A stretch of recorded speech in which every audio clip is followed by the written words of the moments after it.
Muy buenos días, hermanos. Gracias a Dios por la oportunidad en que me da para poder compartir un devocional más en esta semana. Esperando, hermanos, de que todos ustedes se encuentren bien y también estamos muy cerca para poder de nuevo congregarnos en el templo para poder alabar, adorar a nuestro Dios y darle las gracias por todo lo que Dios ha hecho en nuestras vidas. Hoy vamos a continuar con el devocional de 1 Timoteo capítulo 2, del versículo 1 hasta el versículo 8, y es lo que el apóstol Pablo nos enseña, las instrucciones sobre la oración. Pablo escribe a Timoteo, a la iglesia que está en Éfeso, y antes de todo vamos a orar pidiendo en que Dios sea el que dirija esta enseñanza. Oremos. Amado Dios, Padre que estás en los cielos, alabado Señor sea tu nombre, Padre, y gracias te damos por lo que tú haces cada día para con nuestras vidas, Señor. Reconocemos, Señor, en que somos hombres limitados, hombres llenos de fallas, Señor mi Dios, pero también sabemos, Padre, que tú estás trabajando cada día con nuestras vidas, Señor. Gracias, Padre, te damos porque para ti, Señor, somos útiles, Señor mi Dios, en algo para poder colaborar. Y úsanos, Señor mi Dios, para poder llevar tu palabra a las personas de que aún no lo conocen, Señor. Bendice a cada hermano, a cada hermana. Bendice a los pastores en la cual están liderando la grey, al pastor Máximo Mendoza y al pastor Rubén Latencia, Señor, y también a todos los que tienen un trabajo dentro del ministerio, Padre. Ayúdanos, Señor mi Dios, para seguir cumpliendo tu voluntad. Y así, Señor, oro dándote gracias en el nombre bendito de Jesús, nuestro Salvador. Amén. Le voy a pedir que abran la palabra de Dios en el libro de 1 Timoteo, capítulo 2. Vamos a dar lectura del versículo 1 hasta el versículo 8. Y dice la palabra del Señor: exhorto ante todo a que se hagan rogativas, oraciones, peticiones y acciones de gracia por todos los hombres, por los reyes y por todos los que están en eminencia, para que vivamos quieta y reposadamente en toda piedad y honestidad, porque esto es bueno y agradable delante de Dios nuestro Salvador, el cual quiere que todos los hombres sean salvos y vengan al conocimiento de la verdad, porque hay un solo Dios y un solo mediador entre Dios y los hombres, Jesucristo hombre, el cual se dio a sí mismo el rescate por todos, de lo cual se dio testimonio a su debido tiempo. Para esto yo fui constituido predicador y apóstol. Digo verdad en Cristo, no miento, y maestro de los gentiles en fe y verdad. Quiero pues que los hombres oren en todo lugar, levantando manos sin ira ni contienda. Aquí vemos que el apóstol Pablo exhorta a la iglesia de Éfeso porque seguro que él había notado de que habían dejado de orar por los perdidos, ya que Pablo ¿no? Dirigió a Timoteo para que esta práctica volviera a ser una prioridad. Los maestros falsos del judaísmo introducieron un evangelio pervertido y la enseñanza de que la salvación solo era para judíos y prosélitos del judaísmo entre los gentiles. Por esta razón, es seguro que restringieron las oraciones evangelizadoras. La frase dice, por todos los hombres. Por eso Pablo dice, exhorto ante todo a que se hagan rogativas, oraciones, peticiones y acciones de gracia por todos los hombres. Por todos los hombres son todos los perdidos en general y no solo los elegidos. El decreto de elección de Dios es decreto y los creyentes no pueden saber quién es elegido hasta que responda. El alcance de los esfuerzos evangelizadores de Dios es más amplio que el número de los elegidos. Nuestra misión es hablar, es proclamar el Evangelio, orar por todas las personas, por los que no conocen a Dios, para que ellos puedan aceptar a Cristo como su único Señor, como su único Salvador. Y ya hay una pregunta: ¿por qué desea el apóstol Pablo que se hagan rogativas, oraciones, peticiones y acciones de gracia? Dice, por los reyes y por todos los que están en eminencia.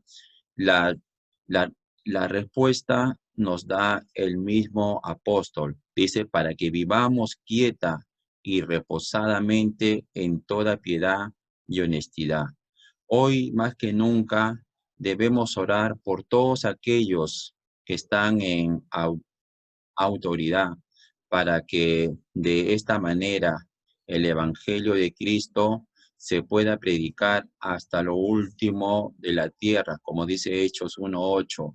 Las guerras, las violencias en la calle y las delincuencias en muchas ocasiones impiden que la palabra de Dios llegue a muchos lugares.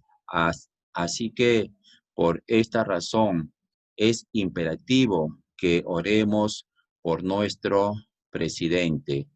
Tenemos un presidente que hace poco ha sido puesto por el Congreso, ¿no? Nuestro presidente Francisco Sagasti. Debemos orar por él. Debemos orar también por sus ministros, ¿no? Por los congresistas, para que ellos puedan llevar las riendas de la política y darnos una seguridad que es tan solamente, que es una seguridad que verdaderamente es de seguridad de nuestras vidas, pero no es la seguridad de nuestras almas, ¿no? Eh, Recordemos que las autoridades, ¿no? Ellos están para poder poner orden. Y imagínense este país sin autoridades. ¿Cómo nosotros pudiéramos vivir? Viviríamos en un caos, desorden, ¿no? Pero gracias a Dios que tenemos un presidente, tenemos también leyes humanas para mantener el equilibrio, el orden en este país. Dice Pablo que hagamos rogativas. Esta clase de oración siempre está motivada por una necesidad concreta. Los perdidos tienen una gran necesidad de salvación, y los creyentes siempre deberían pedir a Dios que supla esa necesidad, que Dios alcance a esas personas, que el Espíritu Santo convenza de pecado. Pero para eso el hombre tiene que tener fe, tiene que confiar en Cristo. Dice Pablo también, no tan solamente dice rogativas, sino oraciones, y las oraciones tienen que ser dirigidas a Dios en un lugar separado, ¿no? Para el propósito de la oración, una comunicación directa con Dios para pedir dirección, ¿no? Para dejar todo en las manos de Él, para que Dios obre en nuestras vidas. También dice peticiones. El deseo de Pablo era que los cristianos en Éfeso tuvieran compasión por los perdidos, entendieran la profundidad de su dolor y miseria, y acudieran a Dios en comunión íntima para rogar por su salvación. Y también dice acciones de gracias, lo cual denota gratitud el dar gracias a Dios. Todo esto que nos pide el apóstol Pablo por inspiración divina, que hagamos por todos los hombres, esta es la voluntad de Dios. Nuevamente recordemos que hay un beneficio que obtendremos si llevamos a cabo esta petición que el apóstol nos hace. Vivir reposadamente y en tranquilidad. En la mayor parte de veces, gracias al trabajo que hacen los que están en autoridad, podemos vivir y en ocasiones dormir tranquilamente, sabiendo que Dios nos cuida por medio de su providencia, es decir, por medio de aquellos que están en autoridad y que tienen el trabajo de velar por nuestra seguridad. Si no existieran las autoridades, todo este mundo sería un total caos. Sin embargo, dado a que las autoridades trabajan para Dios, aunque ellos no lo reconozcan, por medio de ellas Dios nos cuida y nos protege. Por tanto, debemos darle gracias por estas cosas. Cuando la palabra de Dios, Pablo dice de la piedad y la honestidad, cuando dice dice de la piedad, se refiere a mantener la rectitud y la conducta correcta ante Dios en todas las cosas. Y honestidad puede traducirse como reverencia o tacto moral y se refiere a la dignidad de una conducta santa delante de los hombres. El verso 3 y verso 4 dice, porque esto es bueno y agradable delante de Dios nuestro Salvador, el cual quiere que todos los hombres sean salvos y vengan al conocimiento de la verdad. Todos aquellos que argumentan que el cristiano no puede orar y dar gracias por lo que están en eminencia, están practicando algo que va en contra de la voluntad de Dios. El apóstol Pablo argumenta que el llevar a cabo las rogativas, peticiones, oraciones y acciones de gracias por todos los hombres es algo bueno y agradable delante de nuestro Dios. Enseñar lo contrario es enseñar algo que Dios nos manda. Dios nos manda a orar por nuestras autoridades, aunque son incrédulos, aunque podemos decir muchas cosas de ellos, pero son personas puestos por Dios. El, el deseo profundo de parte de nuestro Dios es que todos los hombres sean salvos y vengan al conocimiento de la verdad. Este debería ser nuestro deseo también. La predicación del Evangelio por todo el mundo cumple con el deseo de nuestro Padre. Tiene en cuanto a la salvación de los hombres. Les hago una pregunta. ¿A cuál verdad se refiere Pablo en el versículo 4? La respuesta es simple, a la verdad del Evangelio de Cristo. Nuestro Señor Jesucristo dijo a los judíos, y conoceréis la verdad, y la verdad os hará libres. Te lo dice Juan 8:32. Esta es la verdad que se predica en todas partes. El conocimiento de la verdad es la que provee la libertad del hombre de su pecado. Recordemos que el pecado esclaviza a las personas que lo practican. La, la verdad de Dios es la que ha dado libertad a todos aquellos que estaban bajo pecado.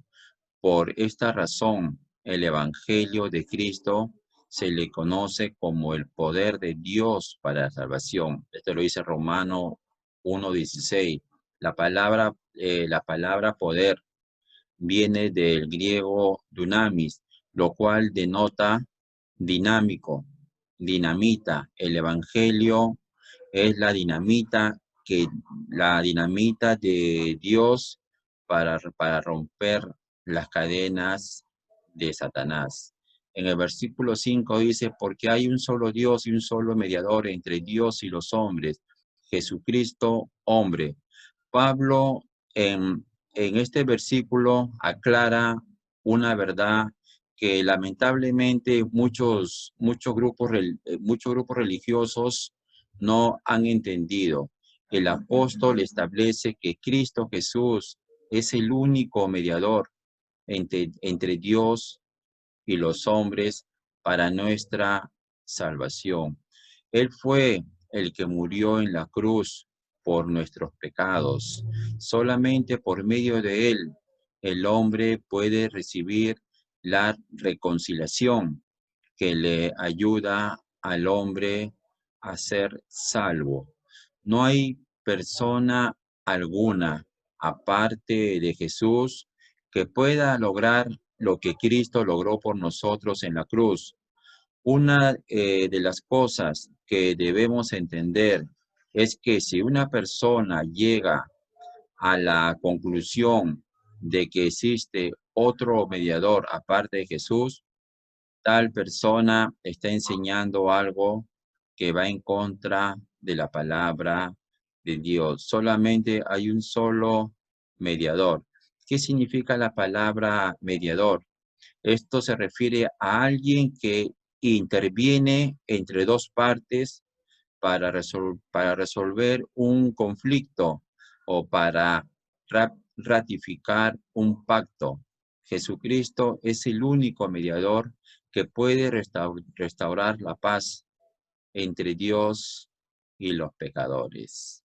Solamente Jesucristo, hombre.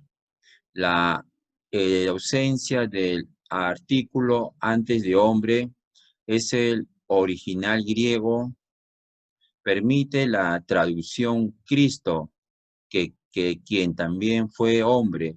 Solo el Dios y hombre perfecto podía reunir al Creador y la raza humana. El verso 6 dice, el cual se dio a sí mismo en rescate por todos, de lo cual se dio testimonio a su debido tiempo. Este pasaje hace referencia al sacrificio de nuestro Señor Jesucristo, ¿no? Que llevó a cabo en la cruz por nuestros pecados. La redención del hombre costó un precio y rescate muy, muy grande. Este fue la vida de Jesús. Cristo mismo dijo en Mateo 20:28, que él había venido para dar su vida en rescate por muchos. El apóstol Pedro dijo que ese rescate por lo cual fuimos redimidos fue la sangre preciosa de Cristo. Esto lo podemos encontrar en Primera de Pedro, capítulo 1, del versículo 18 al versículo 20. Note que el texto dice, rescate por todos, lo cual denota, como ya hemos mencionado, que Cristo vino a morir por todos y no solamente por los escogidos. El apóstol Pablo escribió a los Gálatas que cuando vino el cumplimiento de los tiempos, Dios envió a su Hijo para que muriera por nosotros. Nos habla de un tiempo. Dios tiene todo bajo su control. Y en el tiempo que Dios dispuso en que su Hijo venga para dar su vida, fue ese momento que Dios lo escogió. Entonces, de estas cosas se dio testimonio a su debido tiempo. Es decir, cuando todo ya estaba listo en el plan de redención de nuestro Padre Celestial, el cual estaba en su mente desde antes de la fundación del mundo. Dios tiene el control de todo. Dios sabe cuándo es el momento preciso. Y en ese momento preciso, Jesús vino y dio su vida por nosotros. En el verso 7 dice, para esto yo fui constituido predicador y apóstol. Digo verdad en Cristo, no miento, y maestro de los gentiles en fe y verdad. El apóstol Pablo fue constituido predicador y apóstol para mostrar al mundo entero que Jesús es el único mediador entre Dios y los hombres para la salvación. El apóstol siempre predicaba a Cristo en sus sermones, en su predicación, ¿no? Que presentaba a todos.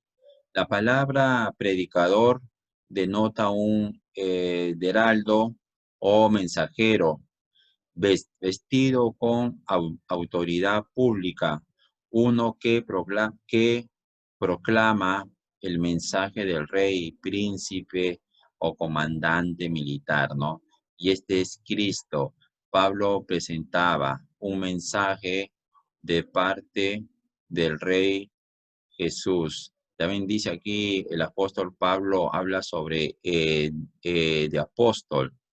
La palabra de apóstol viene del griego apostolos, lo cual denota un delegado, mensajero, uno que es enviado con órdenes, específicamente aplicado a los apóstoles de Cristo. Y también habla de maestro, lo cual denota uno que imparte información, uno que enseña las cosas de Dios y las responsabilidades del hombre. El apóstol Pedro fue apóstol para lo de la circuncisión, o sea, para los judíos, y el apóstol Pablo, ¿no? Fue llamado para los de la incircuncisión, o sea, para los gentiles. Esto fue lo que escribió a los Gálatas y lo podemos leer de nuestras casas, lo que dice la palabra de Dios en Gálatas 2:8. Y aquí el apóstol Pablo acaba este versículo con la frase, digo la verdad en Cristo, no miento. Se usa como medio de énfasis y no como dando la idea de que Timoteo no, no le creía al apóstol. Una de las cosas que necesitamos recordar es que Pablo fue constituido apóstol por medio de Jesús y no por medio de los demás apóstoles. Esto lo dice Gálatas capítulo 1 y capítulo 2. Mucho del trabajo de Pablo, en que Pablo eh, llevó a cabo, fue enfocado hacia los gentiles y en varias ocasiones esto le trajo varios problemas, dado que los judíos no estaban de acuerdo a que se le predicara el evangelio a los gentiles, pero el apóstol Pablo cumplió con el mandato y su mandato fue predicar a los gentiles.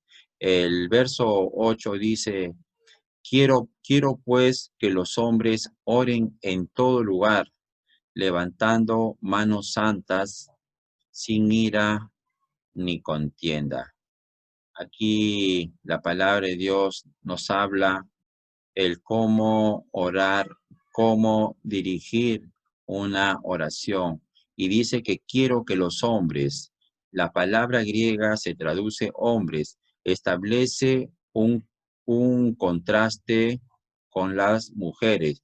Dios se ha propuesto que los hombres sean líderes durante las reuniones de oración corporativa. Cada vez que se ofrezca oración por los perdidos durante esas ocasiones, los hombres deben dirigirla. Y dice, en todo lugar. La referencia de Pablo a todas las asambleas oficiales de la iglesia, en todo lugar, como dice, levantando manos santas. Pablo no insiste aquí en una postura específica que, que sea necesaria para orar, sino en un requisito previo para la oración eficaz, ¿no? Entonces, la palabra griega que se traduce santa significa incontaminada o no manchada por la maldad. Las manos simbolizan las actividades de la vida diaria, así que manos santas representan una vida santa, la base de una vida de oración eficaz es una vida justa. Esto lo dice Santiago capítulo 5, versículo oración. La frase sin ira ni contienda da la idea de estar bien con los demás y especialmente con nuestro Dios.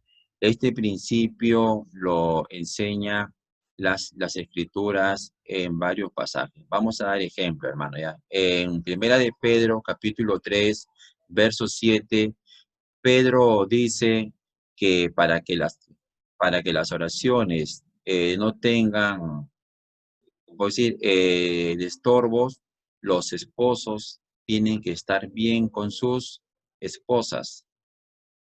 En Isaías capítulo 59, ¿no? Versículo 1 y 2, dice, no estamos bien con Dios, ¿no? Nuestras oraciones tendrán estorbo. Si no estamos bien con Dios, por eso tenemos que pedir siempre perdón a Dios, porque si no, nuestras oraciones, nuestras peticiones no van a llegar. Lo primero es alabar a nuestro Dios. Y segundo, pedir perdón. Y tercero, hablar con Dios sobre nuestras necesidades, sobre nuestras peticiones. Y todo debe ser en el nombre de Jesús.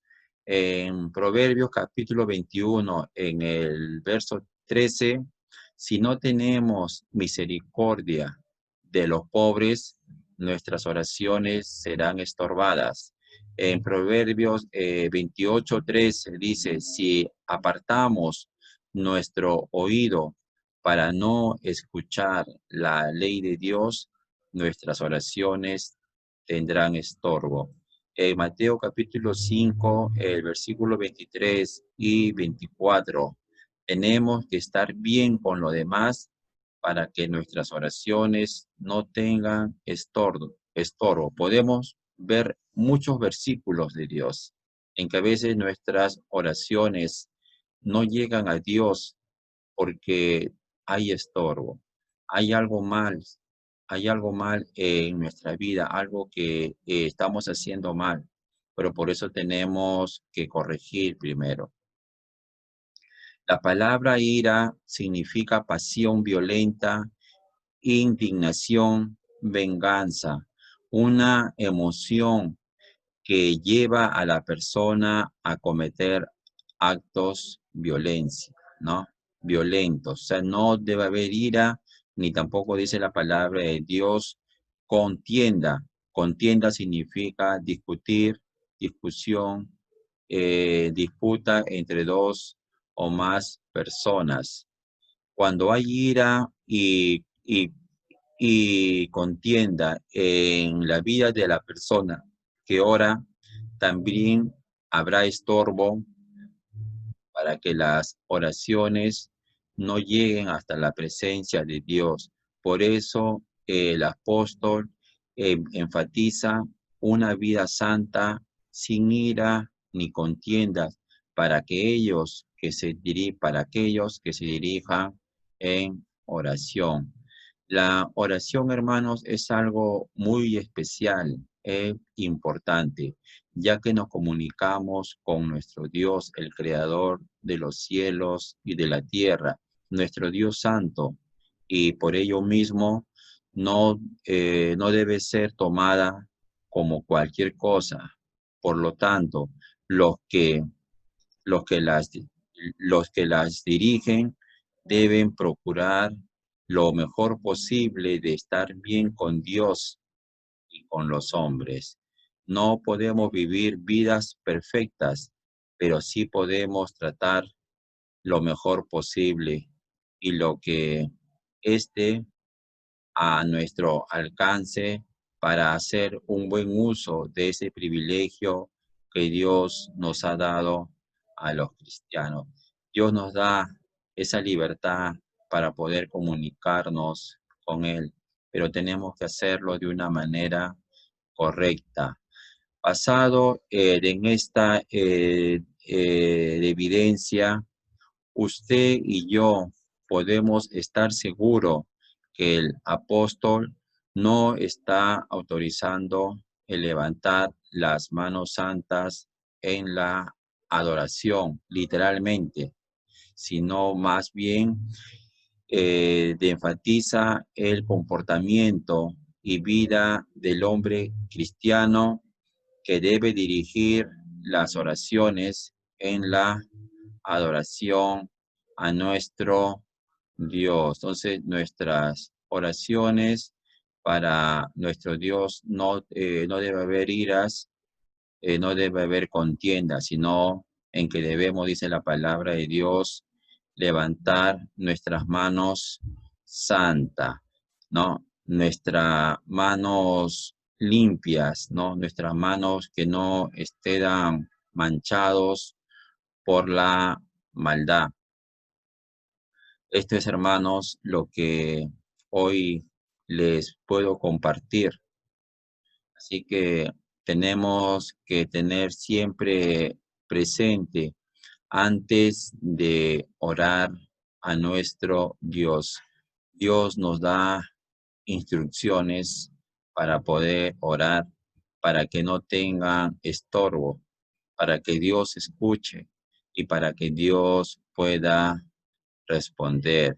De a Dios se agrada cuando el hombre y la mujer de Dios ora, pidiendo a Dios sobre sus necesidades, sobre su agradecimiento por todo lo que Dios hace en nuestras vidas. Muchísimas gracias, hermanos, y que Dios los bendiga, hermano, a cada uno de ustedes.